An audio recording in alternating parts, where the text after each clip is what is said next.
erros dos outros, que quando é com você dói, né? Então, de fato, e quando fazer isso? Agora, já foi tarde já. Então, se a gente está vendo o que está acontecendo ao nosso redor, em Santos, se a gente está vendo que tem situações que estão se avolumando, a gente tem que tomar medidas agora. Então, vamos aprender com os nossos vizinhos e, dentro daquilo que está acontecendo, que a gente sabe que, se não houver nenhuma medida, vai rebater na nossa cidade, vamos trabalhar com medidas mitigadoras a essa situação. Agora, neste momento, neste plano diretor que vocês estão desenvolvendo. Tá? Então, é fundamental a gente aprender com os erros dos outros. E aí, ligando com o que a Clarice falou, Clarice, né? Okay. Clarice falou, a questão do desenvolvimento regional. Né? A gente fez, há umas 3 ou 4 semanas, 3 semanas, eu acho, atrás, a gente fez um debate lá em Mogi, com os municípios do Condemate, a respeito de uma proposta de desenvolvimento de um plano regional. Tá?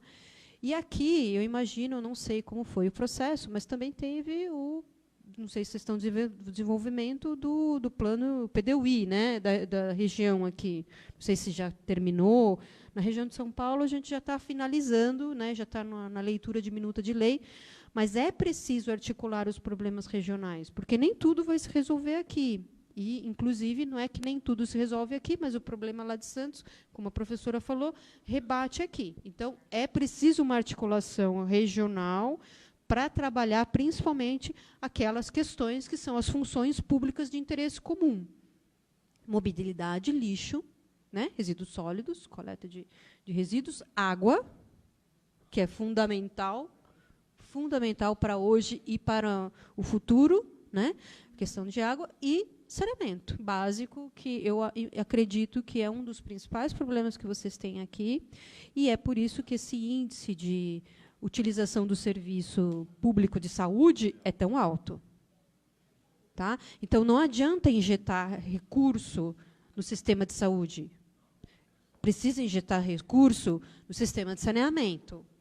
Tá? Claro, tem que fazer saúde, não é isso que eu não estou dizendo, que não tem que melhorar a saúde. Estou dizendo que é enxugar gelo, a gente tem que trabalhar com a questão do saneamento. É fundamental. E como? Temos também que ter tecnologia alternativa, porque nós estamos numa região que nem sempre você vai conseguir levar rede para tudo. Então, nós temos que trabalhar com tecnologia alternativa. E aí é uma oportunidade, como o professor Carlos falou, é uma oportunidade de desenvolvimento, por exemplo, de criação de fomento de tecnologia alternativa para saneamento, de uma possibilidade de desenvolvimento local, de indústria local para isso, né, de construção de tecnologia de fossa, de tratamento de água, tratamento de esgoto. Ou seja, é uma oportunidade. Né? Levantar isso, criar incubadoras de desenvolvimento, trabalhar com a população nesse sentido. É, de fato, uma oportunidade. Então, acho que a gente tem que fazer isso. Com relação à questão que você falou, da gente ter uma cidade muito linear, dos centros, etc., eu acho que, cada vez mais, a questão da mobilidade é fundamental, porque, mesmo que a gente tenha subcentros, e eu acho que isso é uma política que a gente deve trabalhar, sempre haverá diferença nesses subcentros. E a população pode querer, mesmo que tenha um lá perto da casa dela, ir num outro lugar, porque tem uma outra característica, porque é melhor, ou por enfim. Sempre haverá uma necessidade de locomoção. Então, fundamentalmente, um sistema de transporte é indutor de desenvolvimento, é indutor de melhoria da qualidade urbana. É um dos principais eixos de trabalho dos projetos de desenvolvimento de Medellín, que o professor Carlos citou. Eles trabalhavam lá com educação e mobilidade. Então, as pessoas poderem se locomover, poderem ter acesso às coisas e trabalhar com a questão da educação. Esses são os dois principais eixos. Né? Daí vieram os metroclubes, etc., as bibliotecas, enfim. Então, a mobilidade, cada vez mais, é o foco de um trabalho que vai fomentar o desenvolvimento econômico e fomentar o desenvolvimento territorial e social. Bem, acho que eu falei tudo. Obrigado. Tem um minuto? O horário já... Não.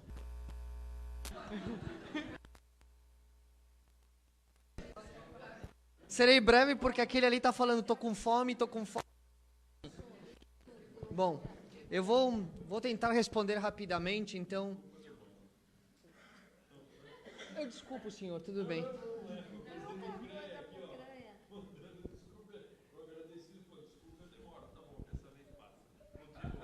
Rapidamente, então. Eu abordaria a questão dos indicadores na sua pergunta. E aí vou fazer um rebatimento. Você disse que trabalhou quanto tempo com a área médica, área hospitalar? 7 anos. Os médicos só trabalham com indicadores. E trabalham bem. E fazem dar a funcionalidade ao processo bem, porque se assumem os agentes para trabalhar com os indicadores. O que eu quero dizer é assim, que dentro desse processo de gestão médico, a gestão do dado, no dado médico, ele é fundamental para a questão da vida. E por que não vemos da mesma maneira? Exatamente. Quando você coloca isso, ao meu ver, como nós também trabalhamos com indicador, o indicador ele tem que ser correlacionado diretamente com uma responsabilidade ao agente atuante produtor daquele indicador. Qual é o problema do indicador? E aí, como você também trabalha na área médica, sabe, ele tem uma variação muito grande. E, infelizmente, o indicador ele só te permite gerar um cenário quando você tem o total controle do indicador. E, para isso, tem que ter equipes correlatas, dizer assim, administrando aquele indicador. Independente se ele seja de saúde, se ele seja gestão pública, se ele seja o que for, mas ele é uma possibilidade, de fato, real para evitar um erro futuro lá na frente em relação a um projeto urbano. Eu acho que esse olhar médico, às vezes, nos falta um pouco para podermos... Eu trabalhei com alguns médicos, você se sente muito mais aquilo que você é por causa do respaldo técnico de maneira como é trabalhado. É o essencial. Por que nós desenvolvemos isso? Porque nós nos vimos na seguinte situação, quando vimos a situação do Congo, e aí em 2015 participamos de um concurso internacional para um centro de contenção do ébola. Só conseguimos desenvolver o processo porque toda a parte de indicadores foi nos dado com suporte médico e de biomédico. Isso é fundamental. O network.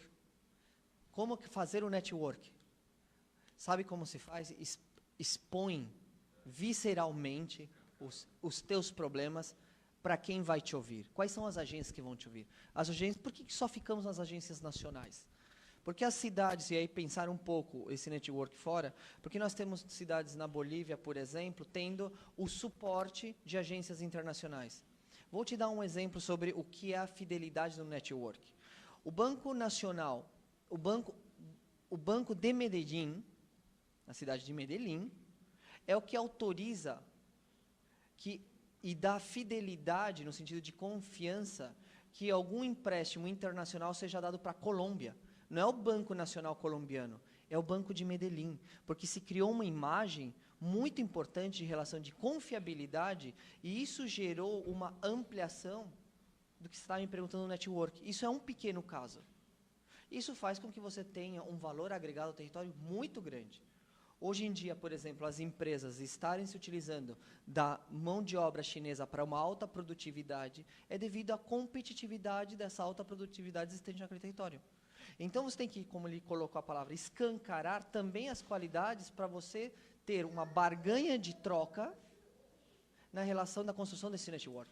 Porque o network ele nunca vai acontecer, vou à pessoa. Ok, o que você tem em troca? A gente não pode ser hipócrita. Sempre vai ter a troca entre esse network. Seja ela pequena, mas ela vai existir. Só que aí você tem que escancarar. Não adianta dizer assim, eu vou passar o resto dos próximos anos sendo uma filial, uma sucursal de Santos. Então, exatamente.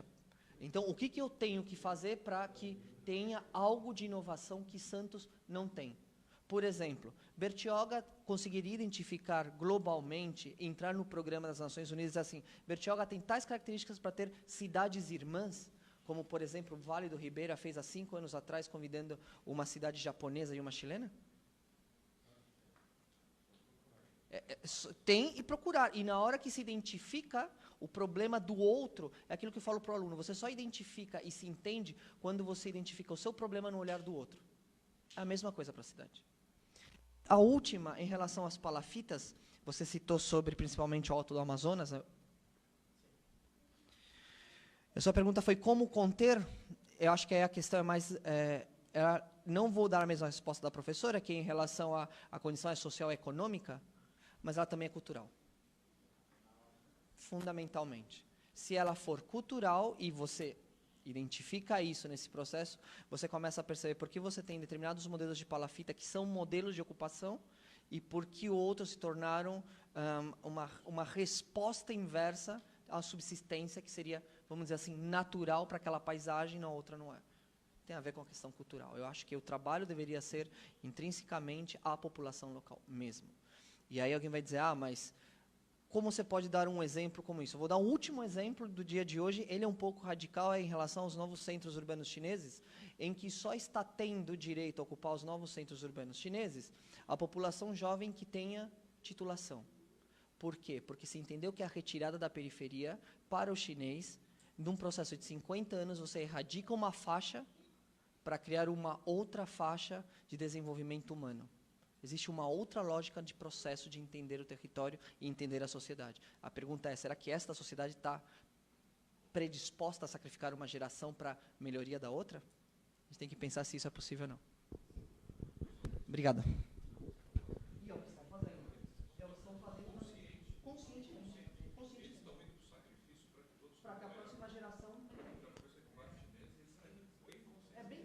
Pessoal, a gente atrasou só 10 minutos, né? Mas, de qualquer maneira, eu queria agradecer primeiro a vocês pela aula, pelas aulas, as 3 aulas, 3 visões, 3 modos de pensar, né?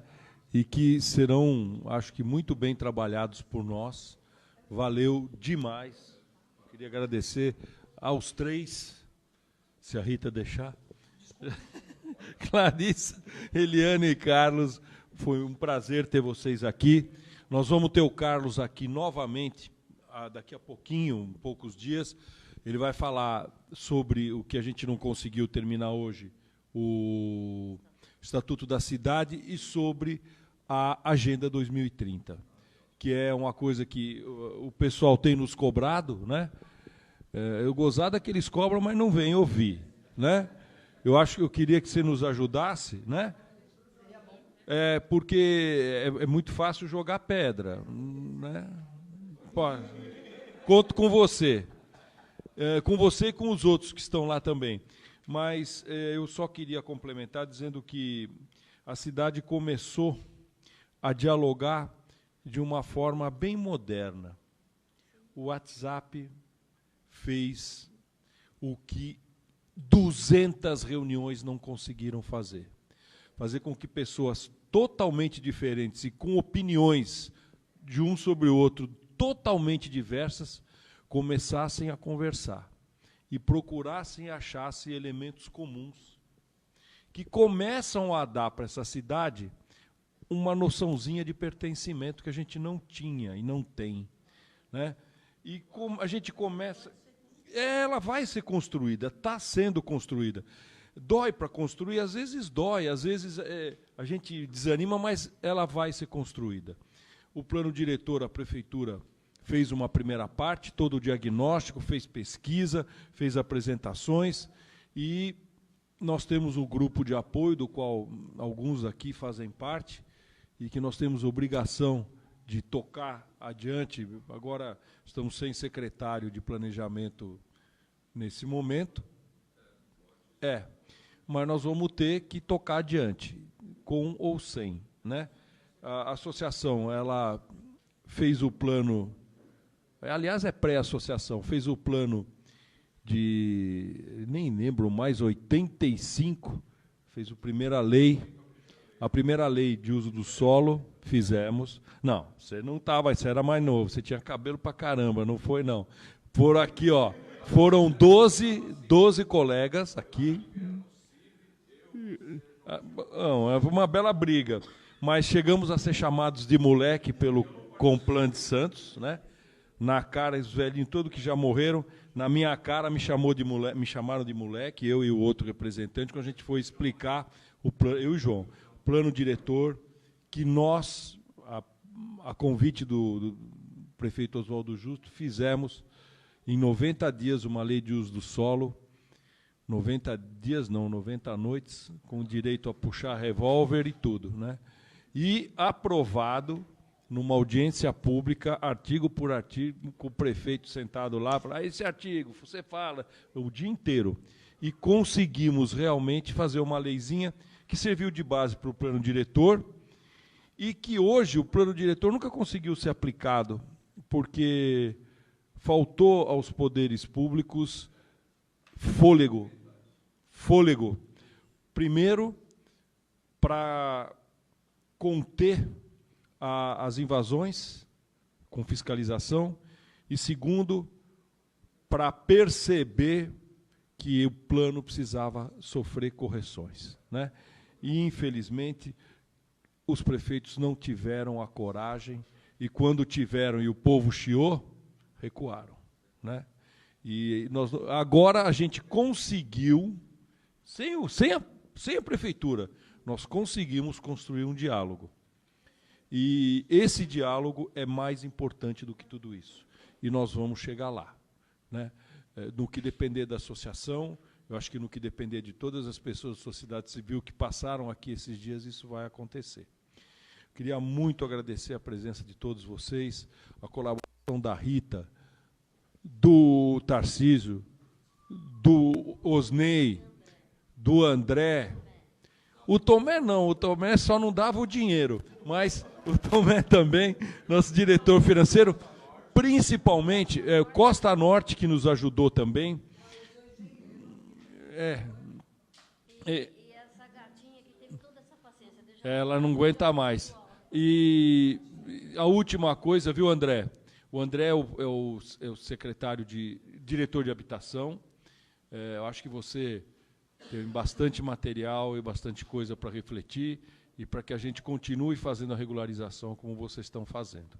Transmita isso ao prefeito, que a gente está disposto a ajudar, como sempre. As cadeiras nós já agradecemos ao CREA.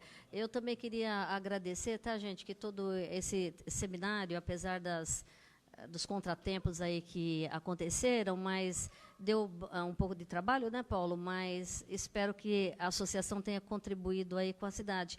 E queria realmente agradecer ao André, que me ajudou bastante na escolha dos palestrantes, o Paulo também, que fez a indicação do nosso colega aqui, que realmente foi muito bom, ao Osnei, também, que me também indicou, não é?